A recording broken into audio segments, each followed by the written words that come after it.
하나님의 말씀 신약 성경 베드로후서 2장 15절입니다. 베드로후서 2장 15절 말씀 보도록 하겠습니다.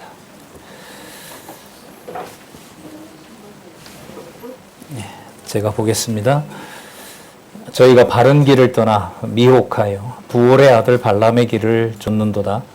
그는 불의의 삭슬을 사랑하다가 자기의 불법을 인하여 책망을 받되 말 못하는 나귀가 사람의 소리로 말하여 그 선지자의 미친 것을 금하였느니라. 16절까지 살펴봤습니다. 우리 교재는 성경 강론 18권 개혁 성경이 함께 기록되어 있고요. 우리 그 해석한 말씀들을 참조하시면서 성경 강론 이어가도록 하겠습니다.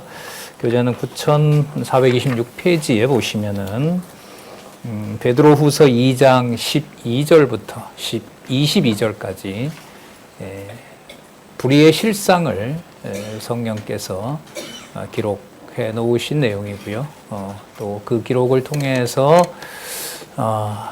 여호와 하나님께서 창세전에 언약하신 그리스도, 바로 그 그리스도가 구약에 어떻게 예언되어 있었고 또 어떻게 성취되고 또 앞으로 최종 그리스도로서 임하셔서 마지막 심판을 하실 것인지를 계시하고 계신 내용입니다. 그 중에 우리는 베드로후서 지금 살펴보고 있는데요. 베드로후서는 불의한 생활이 어떤 것인지 또 얼마나 위험한 것인지 또 더 나아가 그리스도의 약속하신 성령이 오셔서 기록한 말씀을 통해서 어떻게 심판하시는지, 그 심판의 정도가 얼마나 우주적인지, 그리고 우리가 히브리서 말씀을 좀 인용하면 우주적일 뿐만 아니라 미세하게는 관절과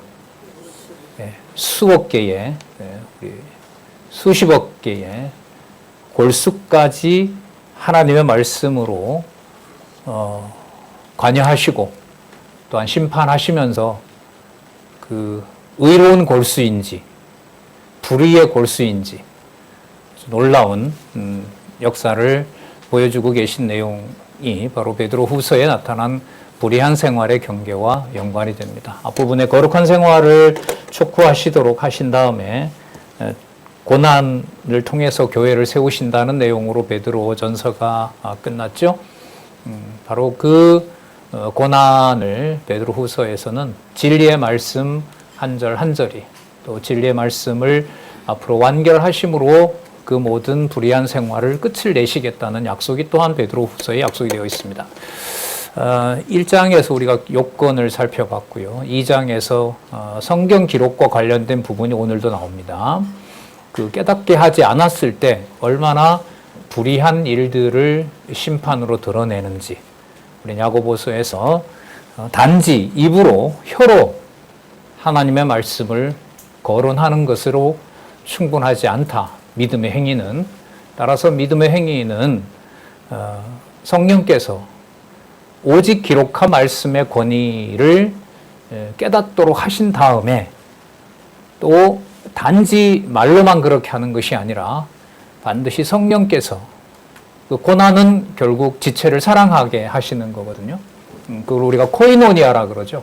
교제라고 얘기를 합니다. 그러니까 진리 안에서 교제가 얼마나 중요하고 얼마나 성령께서 주관하지 않으면 심각한 결과가 되는지, 그게 이제 후서 끝난 다음에 베드로 후서 다음에 뭐가 나오죠?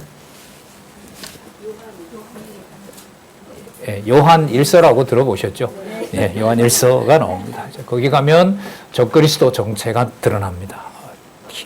너무너무 논리적으로 단단하게 읽으면 좀 겁나는, 두려운, 바로 그 부분이 또한 우리는 불의한 생활의 경계가 남에게 전달하라는 내용이 아니라 성령께서 여러분들과 저에게 육의 몸을 든 이 땅의 지상교회에서 그리스도의 심판이 말씀으로 얼마나 철저한지, 진짜 관절과 골수까지 찔러 쪼개시면서 기록한 문자 하나하나가 하늘에 속한 영원한 말씀이 되도록 하시는지 오늘도 이어가도록 그렇게 하겠습니다.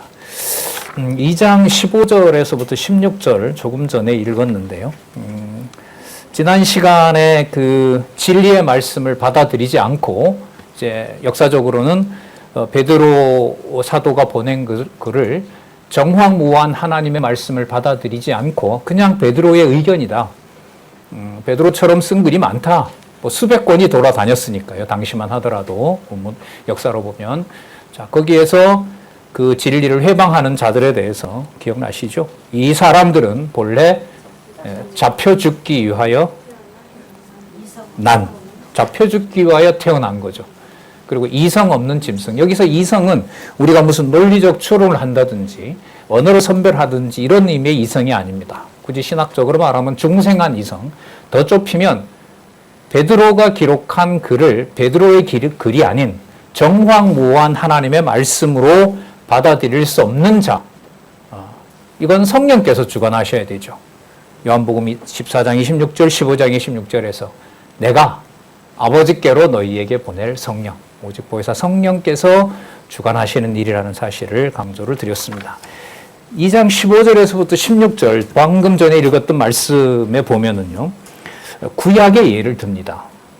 불의의 삭스를 사랑하다가 책망을 들은 발람의 신뢰를 소개하는데, 발람 사건은 여러분 민수기 후반부에 나오죠. 23, 24, 25장에 가면 하나님께서 발람을 불러서 이스라엘 백성을 발락이라는 왕이 저주 좀 해달라라고 했을 때 발람이 내가 마음대로 할 수 없다. 그래서 민수기를 읽어보면 발람이 꽤 의로운 것처럼 나와요. 나 너가 얘기하는 대로 말을 못한다. 나는 하나님께서 시키는 대로 한다. 그래서 그 표면적인 기록을 보면 나름 의로운 것을 보이는 것처럼 보여요. 그러나 신약에 와서는 단마디로 규정을 합니다. 15절 중간에 보시면 발람의 길은 그는 불의의 삭스를 사랑하다가 이렇게 불의의 삭스를 사랑한 겁니다. 그러니까 발락이 너 와서 저주해주면 내가 많은 재물을 주겠다라고 한 것 때문에 갔다는 거예요. 신약은 간단합니다. 그 중간 과정에 여러 가지 일들은 그 어떤 뭐 인간적으로 보면 갈등이지만 결국은 불의의 삭, 너 이거 축복해주면 저주하면 이스라엘 끝에라도 저주를 좀 해서 내 눈에 저주받는 이스라엘의 모습을 보여달라. 그렇게만 해주면 내가 많은 재산을 너에게 주겠다라고 얘기를 한 거죠. 그렇게 규정을 하고 있습니다. 16절에 자기의 불법을 인하여 책망을 받되 말 못하는 나귀가 사람의 소리로 발하여 선지자의 무엇을 금하였다? 미친 짓인 거죠. 불의의 삭은 바로 미친 짓인 겁니다. 그러니까 하나님의 뜻대로 내가 해야 된다. 여호와의 말씀대로 한다라는 말이 본문에 민수기 22장, 23장 이후에 나오잖아요. 그 하나님의 말을 한 것조차도 신약은 발람이 불의의 삭을 쫓아간 무슨 짓이다? 미친 짓이다 라고 얘기를 하는 겁니다. 그러니까 앞에 2장 9절에 나왔던 잡혀 죽기 위하여 난 이성 없는 짐승의 삶이라는 겁니다. 그러니까 짐승 권세 아래 있는 삶이라는 거죠. 신학적으로 말하면. 자, 17절에서부터 19절까지. 자, 이런 사람들을 어떤 자들이냐. 그러니까 구체적으로는 발람을 얘기를 하지만 그 발람을 통해서 신약교회에 성취되는 것은 잡혀 죽기 위하여 난 이성 없는 짐승과 같은 자들의 삶이라는 걸 알려주는 거예요. 이 내용이 여러분 교회 밖의 얘기일까요? 교회 안의 얘기일까요? 이른바 교회라는 예수 그리스도의 몸된 지체들로 함께 모이게 하고 진리의 말씀을 중심으로 모이는 교회 내의 이야기입니다. 세상에서는 이 말씀 자체를 받지를 않는 거고요. 그 심판이 단행되는 것은 베드로가 전해준 그 서신이 정황무한 하나님의 말씀이다. 성령 감동으로 기록된 하나님의 말씀이다. 그것을 받아들이는 교회 내에서 하나님의 말씀에 의한 살았고 운동력 있는 말씀에 의해서 일어나는 심판입니다. 그 심판은 말씀드리지만 여러분들과 제 육의 몸이 시작하는 가정교회에서부터 시작합니다. 전 진짜 놀란 부분이 있는데요. 그리스도께서 오셔서 이른바 가정을 해체시키는, 가족관계를 해체시키는 그리스도의 그러한 명령에서 나는 늘 가정의 화평을 위해서 기도했는데 그리스도는 오셔서 모든 가족들이 서로 증오하고 갈등을 일으키는 경우가 아니라요. 복음서에 보면 잡아 죽입니다. 잡아 죽이는데 내어준다 그럽니다. 가족들이. 대단히 충격이었습니다. 가정의 평화를 주세요. 갈등이 있더라도 하나님, 엄마 아버지가 교회 학교 다닐 때 큰일이 닥치더라도 서로 잘 해결하게 해주세요. 동생 사랑하게 해주세요. 교회 다니기 때문에 다른 친구들은 다투더라도 저는 좀 착하게 좀 이렇게 살아가게 해주세요. 라는 건데 그 반대 모습이 드러날 때는 너무 힘든 거죠. 내 노력이 부족한가 보다. 내가 더 애를 써야 되겠다. 이제 그렇게 살았는데 말씀을 통해서 살펴봤을 때 그렇지 않습니다. 그리스도의 제사직, 선지자직, 왕직, 제사장직은 그리스도의 몸된 교회가 이루어지는 여러분들의 이 땅에서 시작하는 삶부터 바로 그 말씀은 심판합니다. 17절 보시면은요, 이 사람들은, 자, 복수로 전환이 됩니다. 이 사람들은 뭐라 그러죠? 물 없는 셈이고, 또, 광풍에 밀려가는 안개니, 저희를 위하여 캄캄한 어두움이 예비되어 있다. 이게 문법적으로 보면 직설법 완료 수동태입니다. 다 결정 지어져 있다는 거예요. 베드로를 통해서 보낸 바로 이 말씀을 받아들이는 자와 아닌 자의 차이가 무서운 겁니다. 그래서 교회의 지표가 하나님 말씀과 기도라고 했을 때 전통교회에서 우리는 말씀을 우선해 두는 거죠.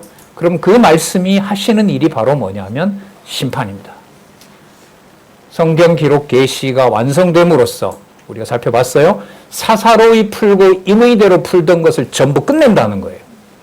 그래서 요한계시록 22장 마지막 절이죠. 거의 아멘 주 예수여 어서 오십시오 라고 하는 그 말씀 전에 18절 19절에 이 기록한 말씀에 더하면 뭐를 더하고 형벌을 더할 것이고 그 말씀에서 빼면 생명책에서 빼겠다라는 말씀이 완결이 되는 겁니다. 그래서 이 베드로 후서는 요한계시록의 계시록을 통해서 완결되는 성경의 정경에 확증하고 직접 연관이 됩니다. 그래서 요한계시록의 말씀이 왜 완결되냐는 것을 베드로 후서를 통해서 연결을 시켜야 돼요. 근데 이걸 초대교회 같은 경우에는 몇 차례 말씀드렸습니다. 넣을 수가 없는 거예요. 그래서 말씀드렸었죠. 신약 27권 가운데 95년에 요한계시록이 기록이 된 다음에요. 거의 300년이 지나서 베드로 후서를 정경이다라고 교회가 넣습니다. 성도들 입장에서는 베드로 후서를 그대로 따르고 말씀을 받아들이고 싶은데 교회 감독과 지도자들은 안 넣는 거예요.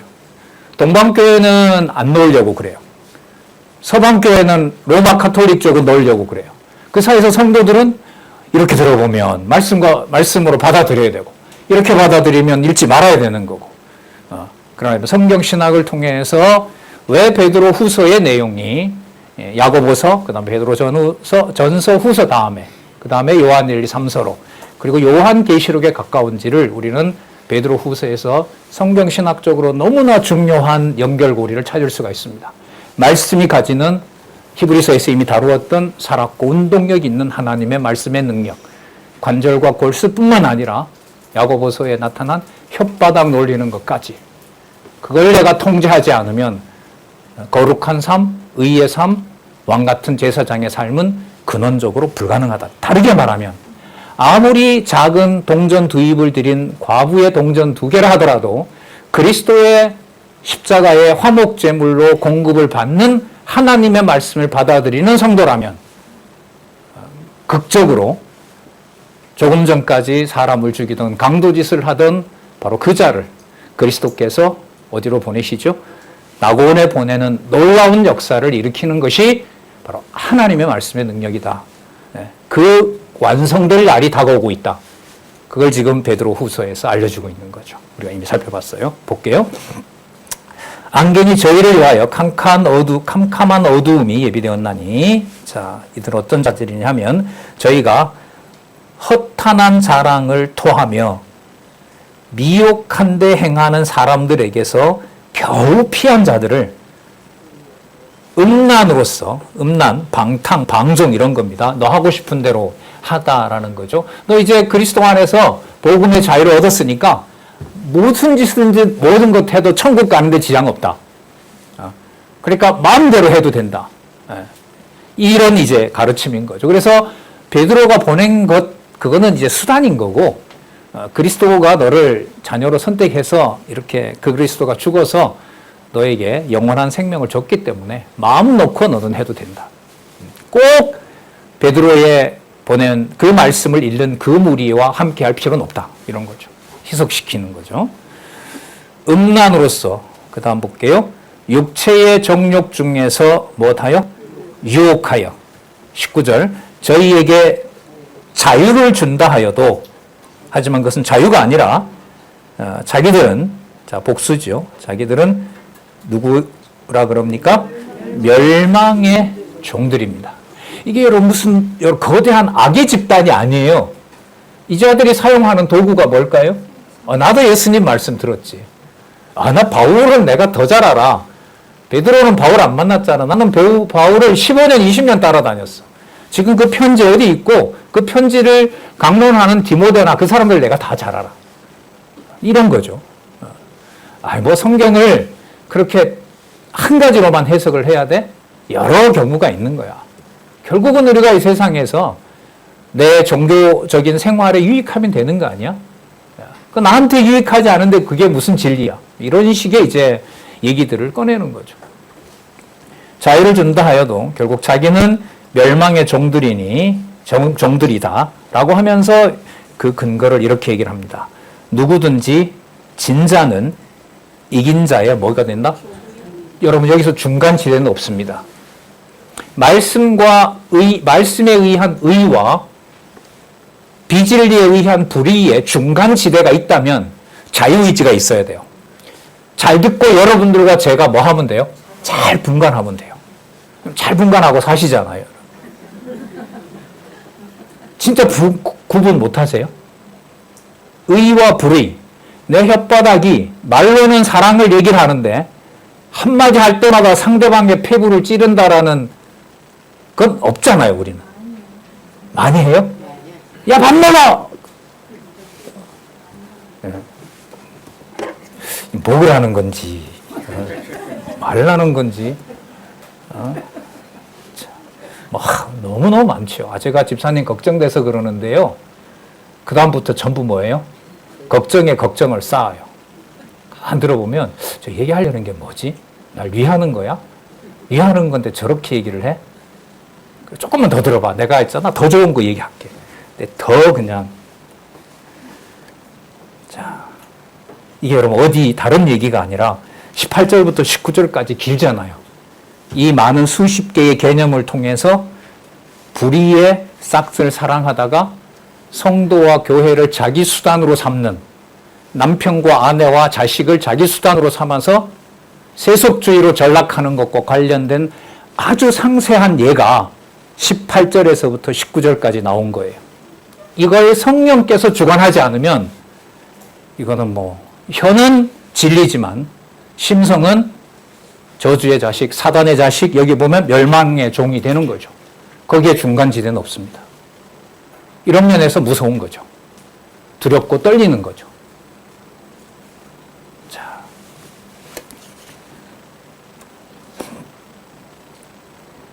그 다음에 좀 더 이 내용들을 상세하게 설명을 하는데요.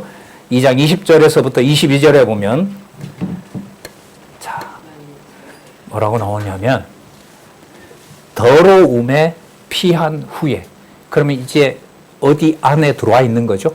이성 없이 죽고 멸망의 자식이 되는 것이 아니라, 이 표현으로 보면 그런 더러움에서 피했으니까 누구 안에 들어온 거예요? 그리스도 안에 들어온 거예요. 그러니까 처음 사랑을 깨닫게 된 거예요. 그러니까 성도가 된 거죠. 하나님의 복음도 들었어요. 바울도 10여 년 전에 만나서 베드로도 예루살렘에서부터 만나서 내가 말씀을 들어왔어요. 자, 볼게요. 만일 저희가 우리 주 되신 구주 예수 그리스도를 알므로 세상의 더러움을 피한 후에, 자, 그 다음 보시기 바랍니다. 자, 하나님의 불의의 심판이 어떻게 교회에서 드러나는지, 다시 그 중에 뭐하고? 얽매. 그 중이라는 말은 어딜까요? 세상의 더러움에 얽매여요. 여러분, 이 세상의 더러움에 얽매이는 게 세상에 방탕하고 그런 도덕적 삶이 아닙니다. 어디에 들어와 있는 삶이라고요? 이른바 그렇게 귀하는 가정교회에서부터 요동치고 있는 인간의 욕망과 죄성을 말하는 거예요. 그게 불의인 거죠. 자, 다시 그 중에 얽매이고 지면 그 나중 형편이 처음보다 어떻다고요? 이런 걸 우리가 보통 뭐라 그러죠? 안 들으니 못하다. 이 말씀 누가 하셨어요? 예수님 얘기하셨죠. 그 소경들이 소경에 눈을 띄웠잖아요. 그런데 그걸 보았던 사람들이 소경에 눈을 띄운 예수께서 그리스도이심이 믿어지지 않는 거예요. 너 무슨 권세로 그렇게 하느냐? 너 여호와 하나님이 그 권세를 줬다고 하지 말고 네 힘으로 한다고 해라. 그러니까 네가 아무리 좋은 걸 하더라도 우리는 관여하지 않는데 그 말마다 하늘에 계신 우리 아버지 여호와께서 그렇게 하신다. 그 말을 하지 말라는 거예요. 예수님이 뭐라고 정죄해버립니까? 차라리 뭐 하지 않은 그 보지 않은 것이 훨씬 더 낫다. 눈앞에 그리스도가 와 있는데 그 그리스도를 표적을 보여줬는데 그 표적을 보여준 것을 믿기는커녕 더 멀어지게 만들어버리는 심판이 있는 거죠. 그래서 우리가 야고보서에서 살펴봤잖아요. 교회 내에 세속주의는 사단이 그리스도를 유혹한 대로 반드시 뭘 가지고 유혹한다고요? 하나님의 말씀으로. 처음에 사단이 하와나 아담을 유혹할 때도 뭘 가지고 했어요? 하나님 말씀으로. 야, 하나님의 말씀에 저거 먹지 말라 그랬지. 왜곡시키면서 자기 좋을 대로 말씀을 왜곡하는 겁니다.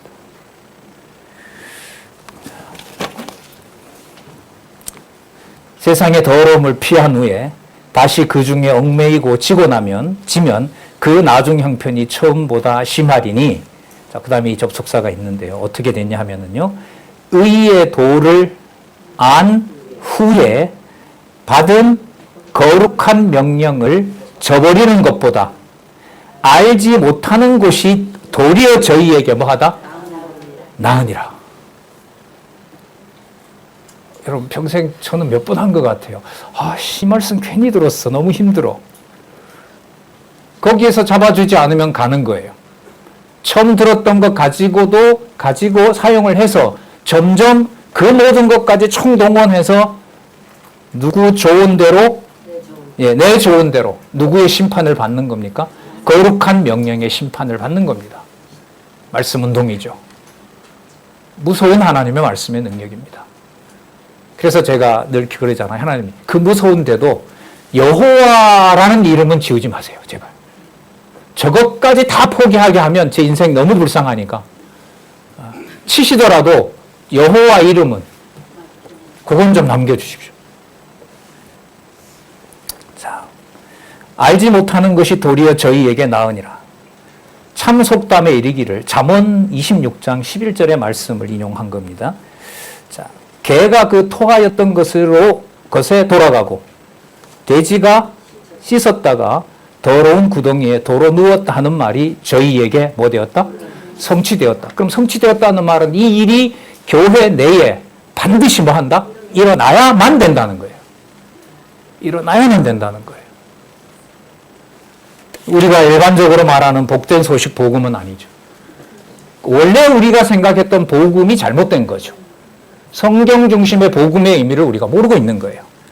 그래서 그런 면에서 보면요. 성경 신학은 어디든 우리가 이 강론집을 통해서 어느 부분의 한 챕터의 성경만 읽어가더라도 한 페이지만 제대로 읽어가더라도 성경의 본문을 연결하면서 이 사건의 의미가 왜 여호와에게로 가는지 여호와께서 살아계시고 주 예수 그리스도께서 교회의 머리가 되시고 그 교회를 그리스도가 주권적으로 통치하시는지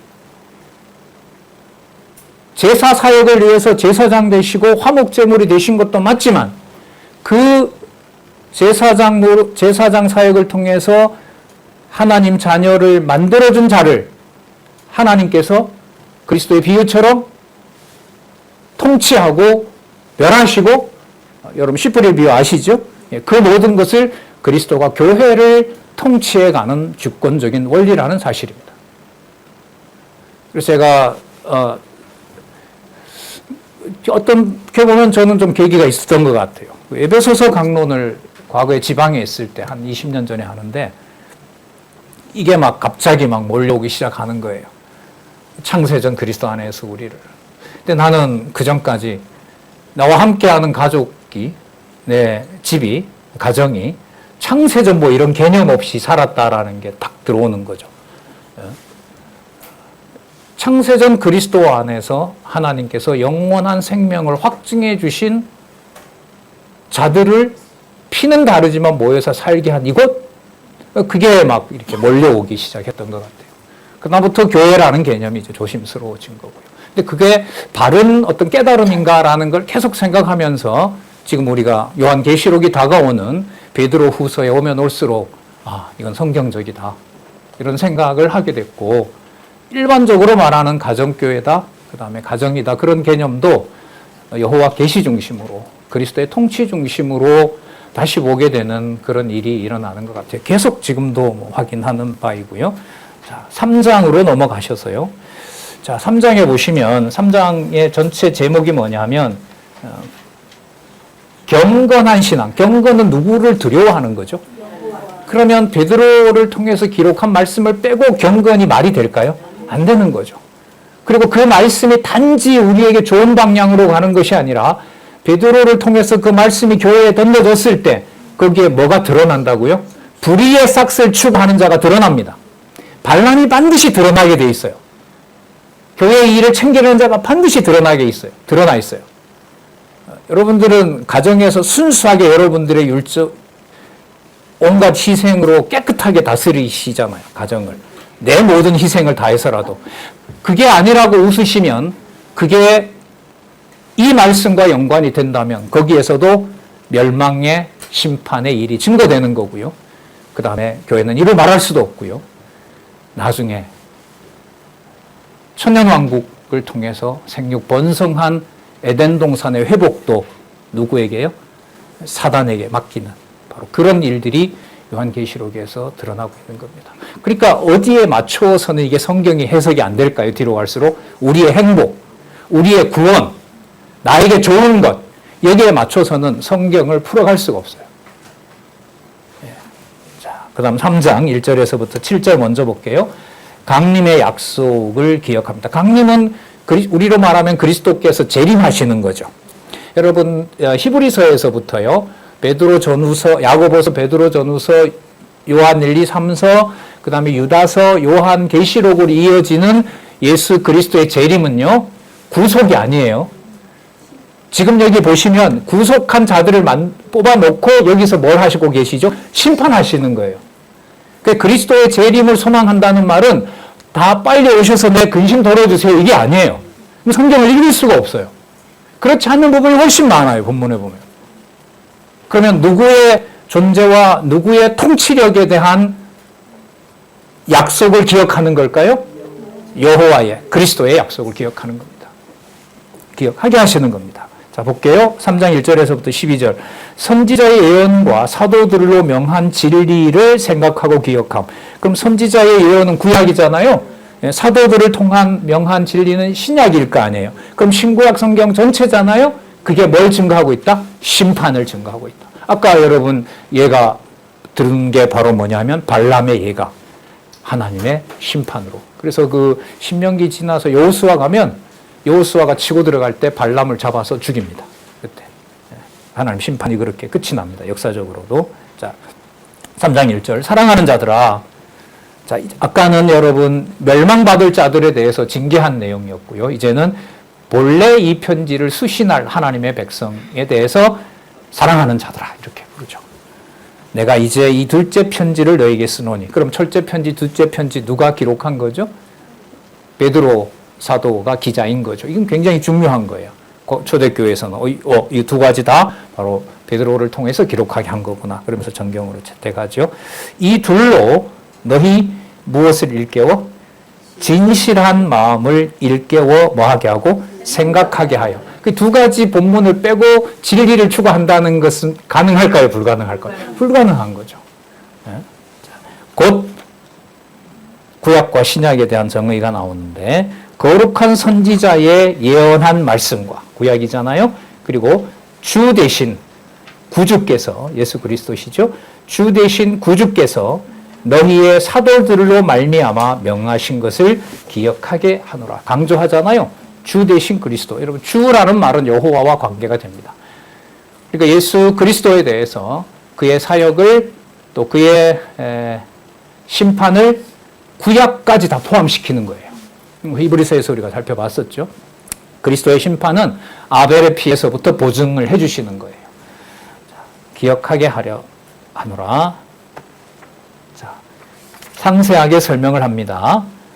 자, 그 진리의 말씀을 기억나게 하게 하시는 현상이 뭐냐 하면 3절 먼저 이것을 알지니 안다라는 말 많이 나오죠. 베드로 후서에서 말세에 희롱하는 자들이 와서 자기의 정욕을 쫓아 행하며 기롱하여 가로되 자, 성경 내용을 가지고 옵니다. 성경 내용을 반박해요. 주의 강림하신다는 약속이 어디 있느냐? 강림한다 안 한다? 안 한다. 그러면 뭐도 없다? 재림도 없고 뭐도 심판도 없다. 심판 얘기하지 마라. 그리스도가 죽으면서 다 해결했다. 봐라 강도도 보내지 않느냐. 얼마나 설득력이 있겠어요? 그래서 꼭 베드로가 보낸 것만 고집하지 마라. 고집하게 되면 저 고집하는 것 때문에 교회 화합이 저해가 된다. 많이 10년 전에 들으셨죠? 이게 화근이니까 이 책을 불태워야 된다는 말을 우리는 들은 적도 있습니다. 예. 말씀에 대한 무서운 심판이 드러난 거죠. 그건 누가 했는지 중요하지 않아요. 진리를 함께하는 교회 안에서 또 공부야? 그만하면 됐지. 맨날 지식만 추구하지. 행동은 뭐 할 건데. 이렇게 이제 가는 거죠. 주의 강림하신다는 약속이 어디 있느냐. 조상들이 잔후로부터 만물이 처음 창조할 때와 같이 그냥 있다. 이게 자연주의죠. 이른바 이제 그 진화론자들. 그렇게 그냥 있다. 그게 자연이죠. 스스로 그러하다. 자연, 그냥 있다 하니 이는 자, 여기에 대한 정죄와 심판입니다. 이는 하늘이 옛적부터 있는 것과 하나님의 창조로부터 땅이 물에서 나와 물로 성립한 것도 자, 땅이 물에서 나오죠. 이게 창세기 1장에 대한 요약입니다. 성립한 것도 무엇으로 된 것을 저희가 잊으려 합니다. 하나님의 말씀으로 된 것을 저희가 잊으려 합니다. 잊어버리게 합니다. 그대로 있었던 거지. 그 말을 왜 하느냐? 하나님이 창조했다는 말을 안 하려고. 구약에 기록된 것은 그건 유대인의 전통이지. 이런 주장이 여러분 강합니다. 헬라인들이 봤을 때 자기들보다 별로 똑똑하지도 않은 유대인들이 가지고 있었던 문헌이 신약에 있는 이 내용을 이해하는데 근거로 반드시 구약이 있어야 된다. 아이, 그렇지 않다. 우리 구약보다 훌륭한 문헌들이 훨씬 더 많다. 수백 권 있다. 수천 권이 있었죠. 예수님 오시기 전까지 구약에. 자, 하나님의 말씀으로 된 것을 저희가 잊으려 합니다. 그 다음 3장 6절에서부터 7절 계속 설명을 이어가는데요. 이로 말미암아 그때 세상은 물의 넘침으로 뭐 하였다? 멸망하였으되. 그러니까 창조주와 무슨 주? 창조주, 그 다음에 주관하시는 분, 그 다음에 심판주. 하나님께로 나오고 하나님께로 말미암고 하나님께로 돌아간다. 그 말씀이죠. 이로 말미암아 그때 세상은 물의 넘침으로 멸망하였나니 자, 그 다음에 일어날 일입니다. 이제 하늘과 땅은 그 동일한 말씀으로 빛이 있으라 라고 하신 그 동일한 말씀으로 불사르기 위하여 간수하신 바 되어. 그럼 여러분 뭐가 임하는 거죠? 불사르기 위하여 다 태우기 위해서 이 말 아니에요. 모든 것을 다 뭘 하기 위해서 지금 뭐 하고 있다? 모으고 있는 중이라는 거죠. 모으고 있는 중이다. 불사르기 위하여 간수하신 바 되어 경건치 아니한 사람들의 심판과 멸망의 날까지 뭐 한다? 보존하여 두는 거다. 그러니까 창조주, 그 다음에 선악을 같이 보존하는 보존주, 그 다음에 무슨 주? 심판주. 창조주, 보존주, 심판주. 이게 여러분들과 저의 교회 생활에 교회의 머리가 되신 그리스도의 통치가 일어나고 있는 현장입니다.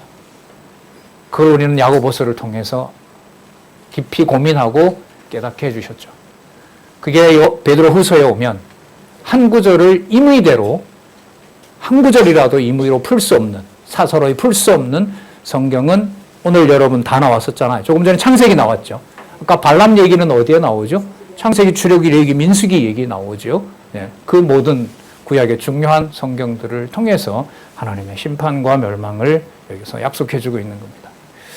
그런데 이 약속이 빨리 이루어져서 악을 빨리 멸망하면 얼마나 좋아요?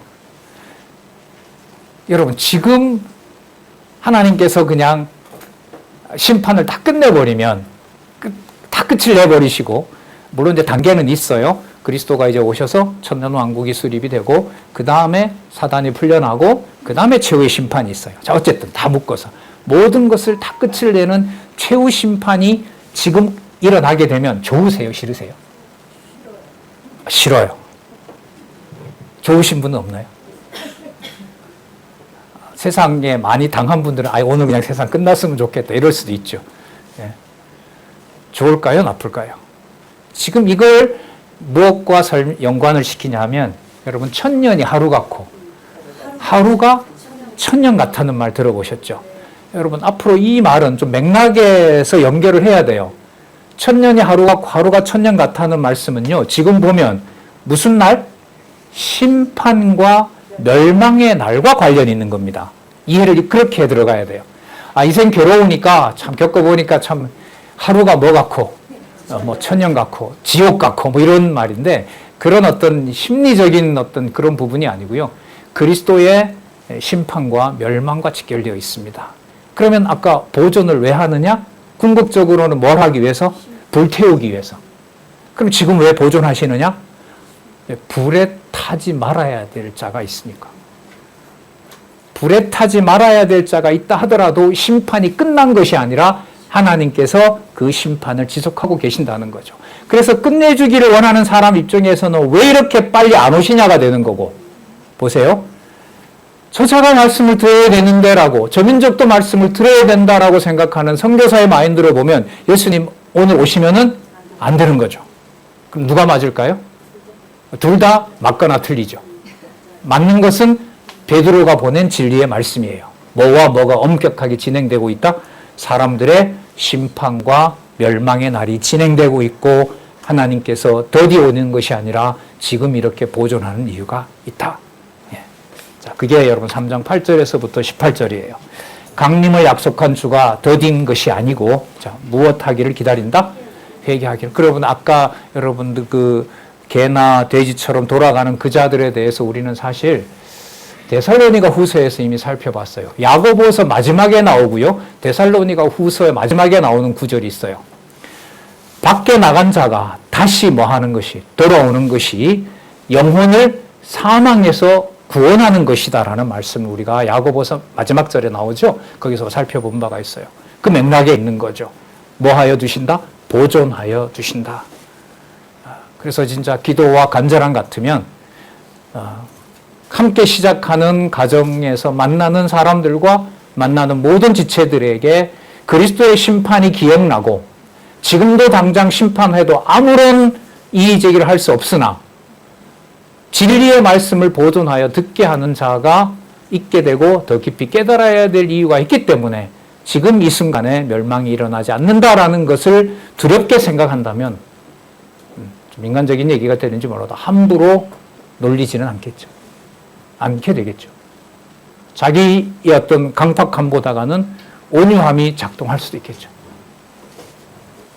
자, 사랑하는 자들아, 죽게는 하루가 천년 같고 천년이 하루 같은 이 한 가지를 잊지 말라. 주의 약속은 어떤 이가 더디다고 생각하는 것 같이 더딘 것이 아니라 오직 너희를 대하여, 너희를 위하여 뭐 하사? 오래 참사. 그런 거죠. 이 부모의 마음인 거죠. 말 안 들을 때는 저거 그냥 이렇게 되지만 안타까움이 앞설 때는 그래 내가 좀 더 오래 살아서 너에게 내가 알고 있는 이 진리를 전할 수만 있다면 그게 교체하잖아요. 당장 그냥 확 그냥 다리 몽댕이라도 뭐 이렇게 나가다가도 하나님이 주셨으니 내가 있는 동안 나를 살려놓은 이유가 내 언행을 통해서 이 강팍한 혀가 세속적으로 덜 작동하고 그 엄마 믿는 게 뭐야? 라고 한마디 물어주는 그날을 위해서 준비된 그 두 가지가 교차하는 거죠. 이 두 가지를 성경신학은 당신이 잘 선택하라가 아니에요. 아까 중간지점이 없어요. 오직 하나님의 말씀의 능력이 작동하는 거고요. 거기서 여호와의 이름이 기억난다면 그건 전적으로 주관하시는 성령의 은혜와 주권인 겁니다. 그래서 결과적으로 어떤 혜택을 주고받는 경우에 우리 아까 빌립보서 이제 오늘 마쳤잖아요. 빌립보서에 있는 대로 사람에게 얽매이지 않으면서도 그 연보가 그리스도의 십자가에서 흘리신 핏물이라는 사실을 우리는 아까 빌립보서에 살펴본 겁니다. 그래서 가정의 부모의 수고를 성경신학적으로 여호와 계시 관점에서 이해하는 것은 저한테는 엄청난 복이에요. 다른 걸 떠나서. 출발하는 데가 거긴데 그걸 어떤 세상의 틀 속에 때로는 이해가 되고 이해되지 않는데 전면적인 어떤 이 이해의 틀을 끝내버리고 그걸 창세전에서부터 그리스도의 심판의 과정에서 내 육신에 겪는 그 몸의 상태를 말씀으로 볼 수 있다는 것이 오직 여호와의 오래 참으심을 기억할 수 있다는 것이 이거는 놀라운 복입니다. 그럼 이런 사고는 역사적으로 없었어요. 작년 한 해 동안 제가 유럽의 유태인들의 가정교회 역사에 관련된 많은 이제 기록들을 보면서 논문도 쓰고 했는데 보통 사건이 아니에요. 네. 그래서 세계교회사가 어떻게 말씀을 중심으로 거대한 국가 집단 이게 아니라 바로 가정교회에서 소소의 사람들이 모여서 때로는 탄압 가운데서 온 가족이 몰살되는 가운데 하나님의 말씀이 사라진 것이 아니라 어떻게 영원한 생명을 확증하신 영생이신 여호와 하나님의 존재가 드러나는지 이제 거기에 좀 관심이 좀 있습니다. 자, 볼게요. 3장 10절 보시면은 같이 한번 읽어볼까요? 3장 10절에서부터 13절까지. 자, 볼게요. 시작. 그러나 주의 날이 도적같이 오리니 그 날에는 하늘이 큰 소리로 떠나가고 체질이 뜨거운 불에 풀어지고 땅과 그 중에 있는 모든 일이 드러나리로다. 이 모든 것이 이렇게 풀어지리니 너희가 어떠한 사람이 되어야 마땅하뇨. 거룩한 행실과 경건함으로 하나님의 날이 임하기를 바라보고 간절히 사모하라. 그날에 하늘이 불에 타서 풀어지고 체질이 뜨거운 불에 녹아지려니와 우리는 그의 약속대로 의에 거하는 바 새하늘과 새 땅을 바라보는도다. 요한계시록 21장에 나오죠. 이사야 65장, 이사야 마지막이 65장, 66장이잖아요. 이사야 65장과 66장의 약속이 여기서 이루어지는 거예요. 그러면 여러분 이 내용이 비록 짧은 것 같아도 구약의 창세기에서부터 시작해서 아까 요 내용 같으면 어디일까요? 이사야서까지 성경 전체를 바탕으로 베드로 후서가 기록이 된다고 할 수가 있겠죠.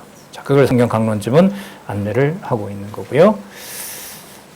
아까 구절 끝에 읽질 않았네요. 아무도 멸망치 않고 다 회개하기에 이르기를 원하느니라. 그러나 여호와의 날, 여러분 주의 날은 여호와, 주를 여호와로 바꾸시면 돼요. 여호와의 날.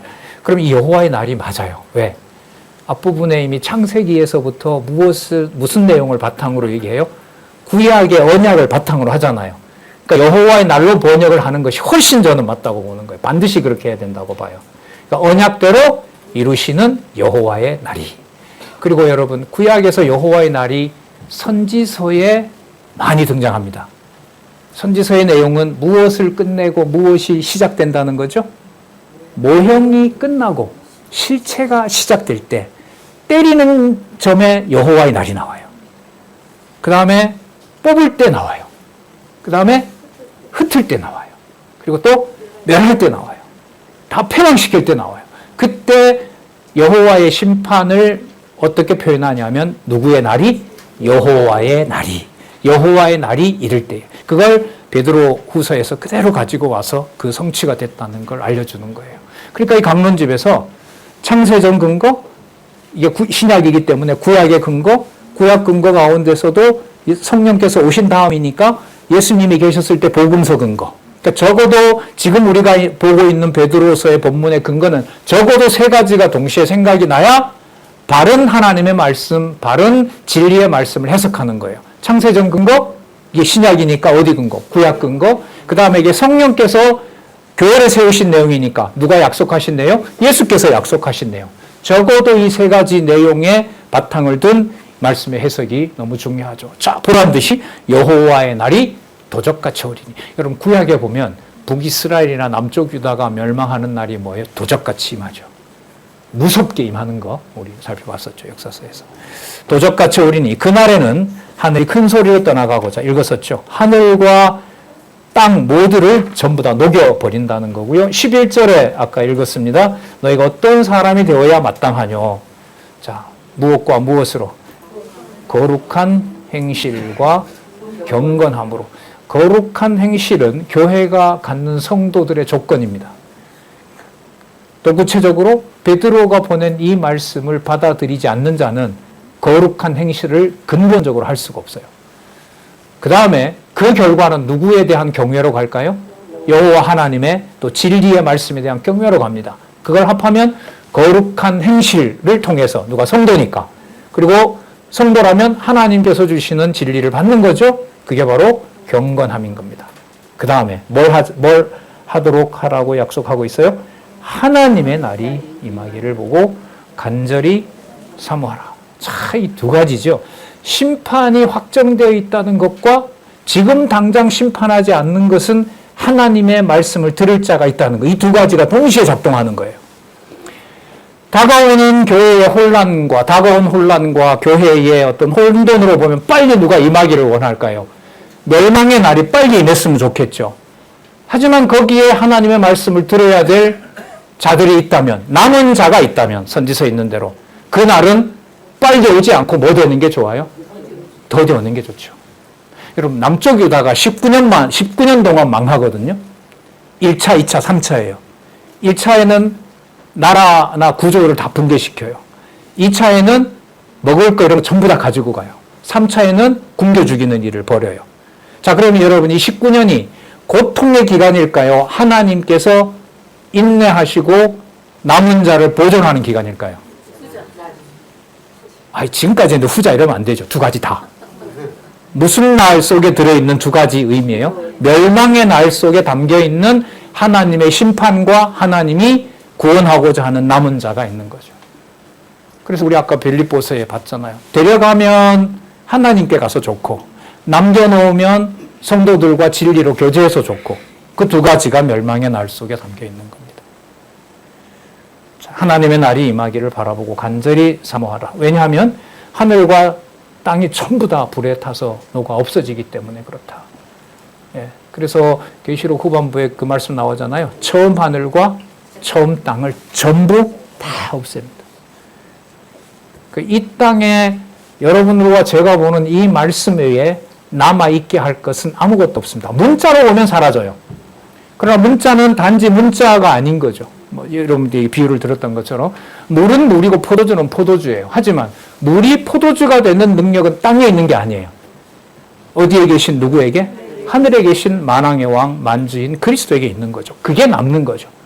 그게 어떤 골수를 쪼갠다고 해서 나타날까요? 나타날 수가 없는 거예요. 그래서 인간의 한계가 거기까지인 거예요. 그 부분까지는 보고 뭐라고 말할 수 있어요. 하지만 그 골수가 영생으로 연결되는 것은 진리의 말씀을 통해서 확증해 주지 않으면 그건 못해요. 그런 의미에서 자유의지를 줘도 저는 별로 반갑지 않아요. 왜? 자유를 줬을 때 내 판단력으로 그 골수를 내가 보고 이 골수는 하늘에 연결됐다는 걸 제가 알면 자유의지를 주면 좋겠어요. 능력을 조금이라도 주면 좋겠어요. 그러나 하늘에 속한 영원한 생명을 깨닫는 것은 이 세상에 있는 것들은 안 돼요. 왜 안 되느냐? 이 세상에 있는 땅과 하늘은 전부 뭐 할 거기 때문에 불탈 거기 때문에 연결고리가 될 수 없어요. 그런 시대에 여러분들과 제가 창세기에 있는 태초의 개념 하나부터 아멘 주 예수여 어서 오시옵소서 라고 하는 그 말씀까지를 하늘에 속한 생명으로 깨닫게 된 것은 진짜 자다가도 놀랄 일인 것 같아요. 너무너무 놀라운 사건이 벌어지고요. 13절에 아까 새하늘과 새 땅이라는 개념 속에 구약 전체를 담아서 현재 교회에서 세속주의를, 교회의 거룩성을 해치려는 비진리를 하나님께서 반드시 멸망하고 심판하되 남은 자를 위한 하나님의 보존도 함께 간다는 사실. 그게 이 땅에 여러분들과 저에게, 또 우리 말씀운동회, 장안중앙교회와 교동협의 많은 교회들에게 주신 복이면서 두렵지만 여호와의 이름을 찬양하게 하는 그 사건이 지금도, 오늘도 우리 잠시 살폈지만 확인을 해보았습니다. 3장 14절부터 다음 시간에 이어가도록 하겠습니다. 기도하겠습니다. 하나님 아버지 감사합니다. 아무리 보아도 받을 수 있는 마음과 또 지성도 아닌데 이렇게 귀중하게 말하고 또한 소중하게 담을 수 있는 마음을 하나님 주셔서 너무나 감사드립니다. 원하옵나니 세속적인 거룩하지 않은 불의의 싹스에 대한 멸망이 분명히 이 땅의 교회에 임하지만 사랑하는 저희 지체들 이 진리의 말씀에서 낙오되지 않고 정황무한 하나님 말씀에 놀라운 은총을 받는 하나도 낙오되지 않는 주의 자녀, 주의 동역자들 될 수 있도록 우리를 꼭 지켜주시기를 간절히 원하오며 예수님의 이름으로 기도드렸습니다. 아멘. 네,